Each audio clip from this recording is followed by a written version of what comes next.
Сәлеметсіздер ме? Мен кәсіби өнер болашақ колледжінің арнайы пәндер оқытушысы Жаубаева Мархабат Сахиевна. Құқықтану мамандығы бойынша нотариат пәнінен нотариаттық палата қызметтері тақырыбында видео сабақ өтеміз. Сабақтың жоспары: бірінші, нотариаттық палата қызметіне жалпы сипаттама беріледі. Екінші, нотариаттық палатаның өкілеттігіне тоқталамыз. Үшінші, нотариаттық палата жарғысын қарастырамыз. Нотариаттық палата бұл жеке практикамен айналысатын нотариустердің құқықтары мен заңды мүдделерін қорғау үшін, сондай-ақ нотариаттық іс-әрекеттер жасаған кезде нотариат туралы заңдардың орындалуын бақылау үшін құрылатын коммерциялық емес, өзін-өзі қаржыландыратын ұйымды айтамыз. Нотариаттық қызметпен айналысуға лицензиясы бар тұлғаларды нотариаттық палатаға мүшелікке алудан бас тартуға болмайды. Сонымен қатар нотариаттық палатаға мүшелікке кіру жарнасын алуға жол берілмейді. Нотариаттық палата республикалық палата және аумақтық нотариаттық палата болады. Республикалық нотариаттық палата бұл аумақтық нотариаттық палаталарды біріктіретін коммерциялық емес, өзін-өзі қаржыландыратын ұйым болып табылады. Республикалық нотариаттық палатаның қызметтері: нотариаттық палатаның қызметін ұйымдастыру, мемлекеттік органдарда, мемлекеттік емес ұйымдарда, шетелдік және халықаралық ұйымдарда нотариаттық палатаның және нотариустың заңды мүдделерін білдіреді. Сонымен қатар Қазақстан Республикасының Әділет министрлігінде нотариаттық мәселелер бойынша заң жобаларын әзірлеуге қатысады. Нотариаттық жеке нотариустердің оқытуды ұйымдастырады. Сонымен қатар Республикалық нотариаттық палата нотариустердің ар-ождан кодексін әзірлеп бекітеді. Республикалық нотариаттық палата жыл сайын Қазақстан Республикасының Әділет министрлігіне өздерінің атқаратын қызметі туралы ақпарат беріп отырады. Ал аумақтық нотариаттық палата бұл коммерциялық емес, заңды тұлға болып табылады. Міндетті түрде мемлекеттік тіркелуге жатқызылады және Қазақстан Республикасының әрбір облысында, республикалық маңызы бар қалаларында және Астана аумағында бір аумақтық нотариаттық палата құрылады. Аумақтық нотариаттық палатаның қызметтері бұл жекеше нотариустердің қызметтеріне басшылық жасау және жекеше нотариустердің қызметтерін Қазақстан Республикасының нотариат туралы заңына сәйкес атқарылуына бақылау жасау, жекеше нотариустердің лицензиясынан айыру, лицензиясының күшін тоқтата тұру және лицензиясын тоқтату сияқты мәселелер бойынша ұсыныс береді. Жекеше нотариустерді оқыту, оларды сынақтан өткізуді ұйымдастырады. Нотариаттық қызметке үміткер тұлғаларды тағылымнамадан өткізу және оқыту. Сонымен қатар өз палата мүшелеріне қызметіне байланысты сот белгілеген сараптама шығындарын өтеу.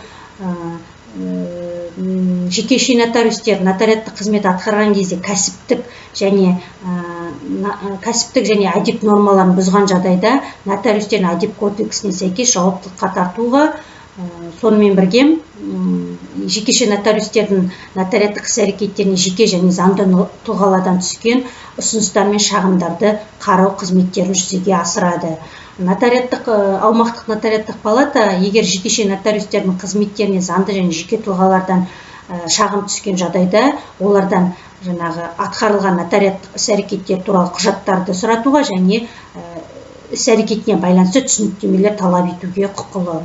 Аумақтық нотариаттық палата жарты жылдың және жылдың қорытындылары бойынша республикалық нотариаттық палатаға және аумақтық әділет органдарына есеп беріп отырады. 2003 жылдан бастап Қазақстан Республикасына жеке нотариаттық архив құрылды. Бұл аумақтық нотариаттық палатаның филиалы болып табылады. Жеке нотариаттық архивте аумақтық нотариаттық палатаның қызметтері туралы құжаттар және жекеше нотариустердің нотариаттық іс-әрекеттер туралы жасаған құжаттары сақталады. Жеке нотариаттық архив құжаттарды жинау, сақтау және пайдалану функцияларын жүзеге асырады. Нотариаттық палатаның өкілеттігіне тоқталсақ, нотариаттық палата мүшелерінің жалпы жиналысы бұл нотариаттық палатаның ең жоғарғы басқару органы болып табылады.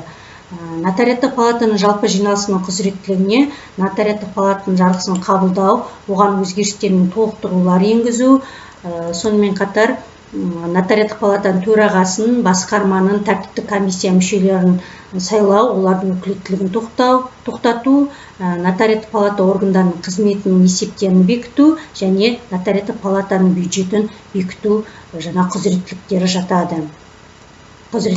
жатады.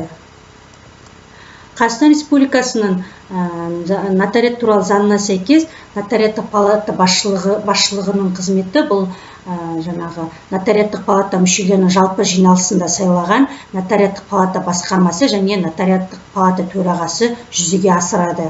Нотариаттық палата басқармасы бұл мүшелері 4 жыл мерзімге жасырын дауыс беру арқылы сайланады және құрамында кемінде 5 адам болады, яғни 5 адамнан тұрады басқарманың құрамы. Ал нотариаттық палата төрағасы бұл кемінде 5 жыл нотариаттық палатада мүше болған нотариус сайлана алады және жасырын дауыс беру арқылы 4 жыл мерзімге сайланады.